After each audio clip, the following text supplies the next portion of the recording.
Who made iced coffee? Oh, I know, right? A little whipped cream. Put it in a blender, you guys. It's amazing.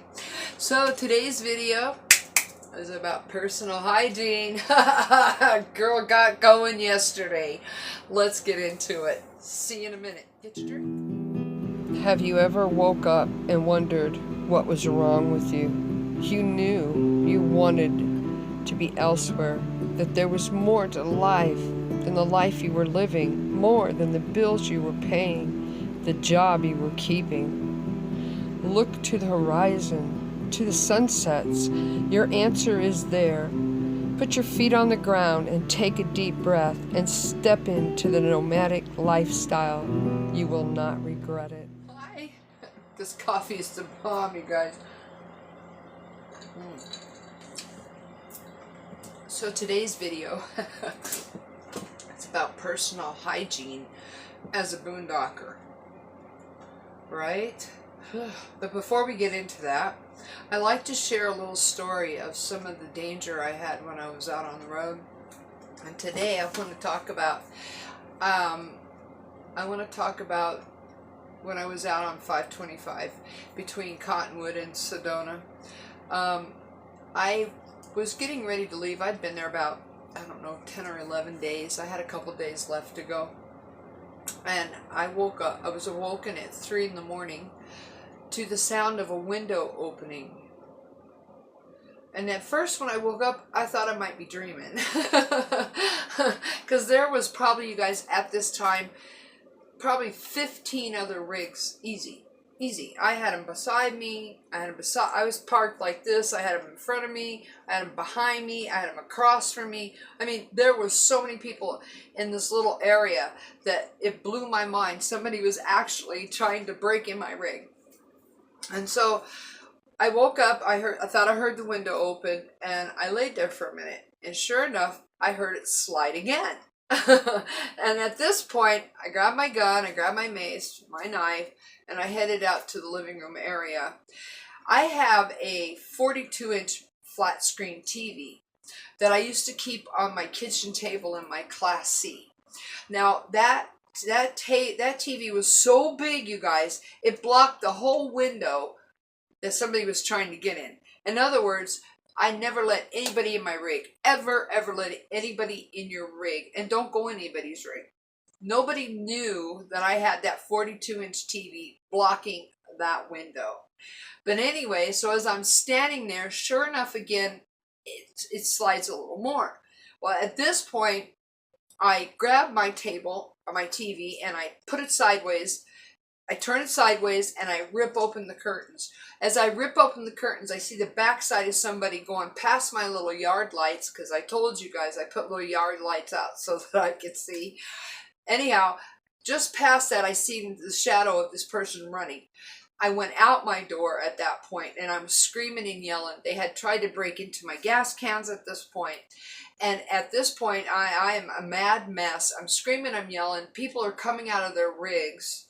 Men are coming out of their rigs. I mean, everybody's coming out of their rigs because it's like 3 in the morning and I got somebody breaking in my rig. Now, you guys, I had locks on those windows. If somebody wants in your rig, they're going to get in your rig. We never did find that person that night. But I want to tell you what, this girl packed up the next day. Matter of fact, I did not even go back to sleep that night. I packed up my rig. As soon as day broke, I packed up my outside and I was gone.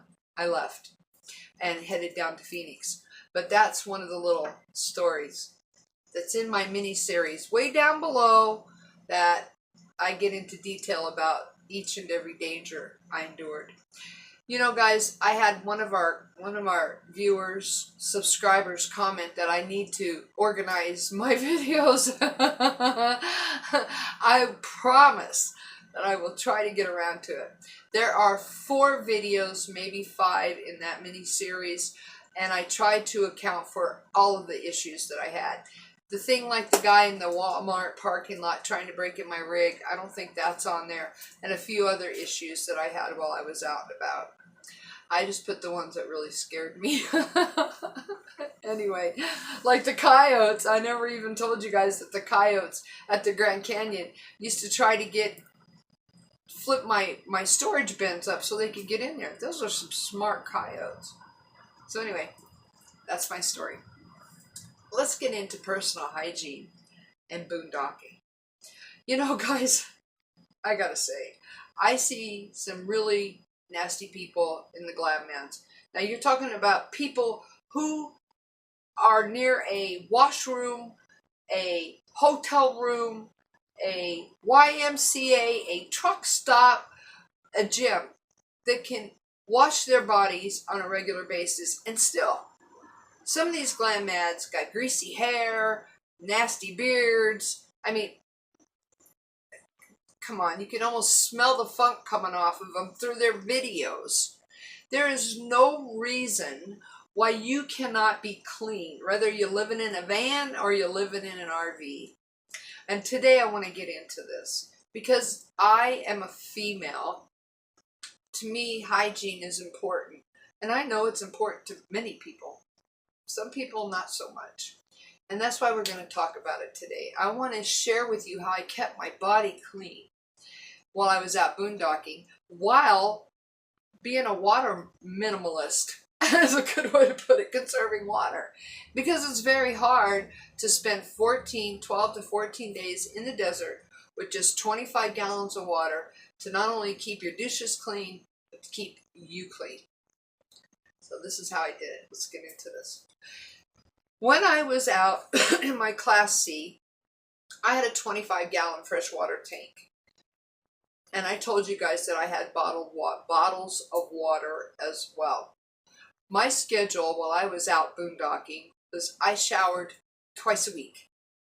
And during that shower, of course, my hair, my pits, my legs, and we'll get to that in a minute, I washed my whole body in those showers. Now, the way you do that, you guys, is I put a stool in my RV shower because you're not going to stand under running water ever again. When you're boondocking, that water will be turned on for you to wet your body, and it will be turned off while you clean your body. And then when you're ready to rinse your body, it'll be turned back on and turned off immediately. That's why when I moved in here, and I said to you guys, one of my favorite things about the stick in the brick was endless hot water. Just saying. So anyway, what I did was I put a stool in my shower. I turned the water on, I soaked my body, washed my body, my hair. I turned the water on, I rinsed my body. That was my shower twice a week. Twice a week, I washed my hair in the sink. So now I've got 4 days of washing my hair. Okay?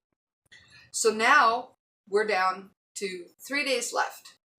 Now, the 2 days that I showered, my body would stay clean until the next day, except for my feet, you guys.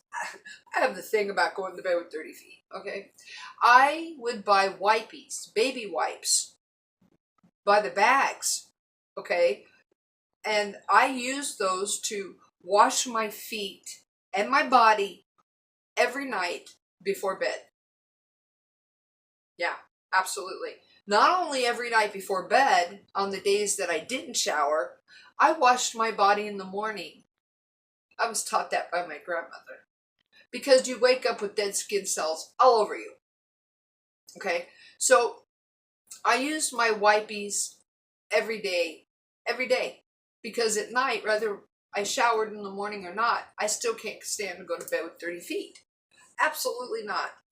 So, when you're out boondocking, there's absolutely no reason for you to be dirty. And brushing your teeth is one of the easiest things in the world.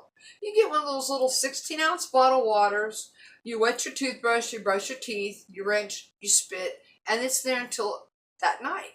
And that night you do the same. One bottle of water will last you almost 7 days. 5 to 7 days it would last me. I'm just saying. There's absolutely no reason to be dirty and disgusting while you're boondocking. None. There's no reason not to shave your armpits and your legs if you're female. You know, I get it that some people like the bushy arms for a female and all that, but I grew up in an era where clean shaving armpits and legs is a feminine thing. It's a girl thing. I'm sorry, but if I see a woman that's got a bush growing out from underneath her pit, it grosses me out.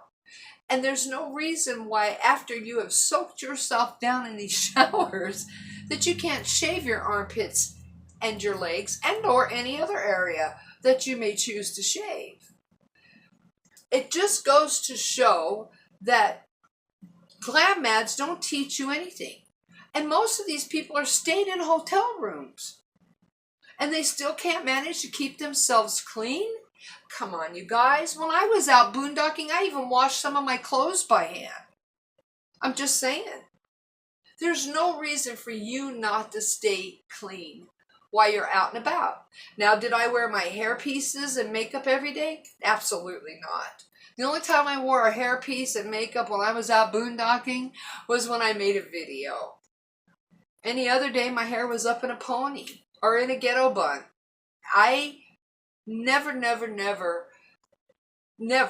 went overboard with makeup.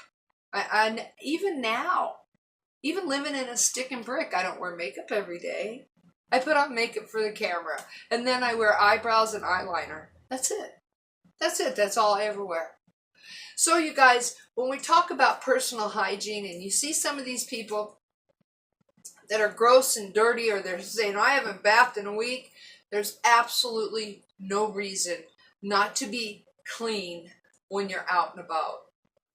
You know, the difference between Glam'mads and nomads is nomads have learned to be self-sufficient out there no matter how long they're out there. I tell you guys often about the real nomads I met out there. I never once walked up on anybody, any real nomad, and smelt body funk. Ever. I never seen them with greasy hair or dirty beards. I mean, razors are cheap. Scissors are just as cheap. Just because you're nomadic doesn't mean you have to stop taking pride in yourself. I'm just saying. Anyway, I could get really deeper into this because some of the things that are done out there just really gross me out and disgust me. But I've given you how I stayed clean while I was nomadic and in one spot 14 days. You use baby wipes. Keep your feet clean, you guys. Keep your face clean. Keep your teeth clean. You can shower twice a week. There were times I showered 3 times a week, depending on if I was leaving that week or not. I'm just saying. There's nothing to turning the water on, getting wet, and rinsing off. How simple can that be? Anyway, I hope you guys have a great day. Do something for the loved ones in your life. Let them know you love them and you appreciate them. And thank you for stopping by and viewing my video and spending time with me. And you guys, iced coffee, the bomb. Throw it in your blender. Oh, it's like a coffee slushie. Just saying. Until next time, have a great day. Oh, at the end of this video, stick around. I'll show you what I found in my bathroom this morning when I went to take a shower. Yes. That's all I'm going to say.